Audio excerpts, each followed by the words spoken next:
जय जोहार संगवारी हो। मैं हो अपन के संग ललिता चक्रधारी और अपन दिखत हो न्यूज प्लस 21। चलो एक नजर डालथन बिहिनिया के 10 बड़े खबर में। आज बोर्ड के बैठक में राहत के कई फैसला ली। रेसिडेंटल बर रायपुर डेवलपमेंट अथॉरिटी 50% सरचार्ज माफ करी। कमर्शियल में घलो 30%।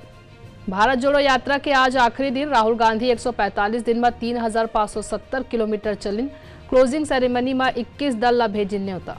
दिल्ली में धर्म संसद मामला में दिल्ली पुलिस सुप्रीम कोर्ट में दाखिल करी हलफनामा।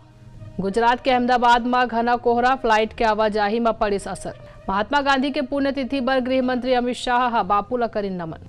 नोबेल पुरस्कार विजेता अमर्त्य सेन ले भीड़ बूम में मिल सकत है ममता बनर्जी। मुंबई में विधान परिषद शिक्षक निर्वाचन क्षेत्र के चुनाव आज। गोरखनाथ मंदिर हमला पर अहमद मुर्तजा अब्बास ला दोषी ठहराए के बाद आज हो सकत है सजा के ऐलान। एक्ट्रेस तुनिशा शर्मा केस में आरोपी सिजान खान के जमानत याचिका पर बॉम्बे हाईकोर्ट में आज हुई सुनवाई। भारत वेस्ट इंडीज के विमेंस टीम के बीच T20 ट्राई सीरीज के आज हुई मुकाबला। ऐसे तमाम बड़े जानकारी ले लगातार अपडेट रहे पर देखते रहो न्यूज प्लस 21, आप मन के हक की बात।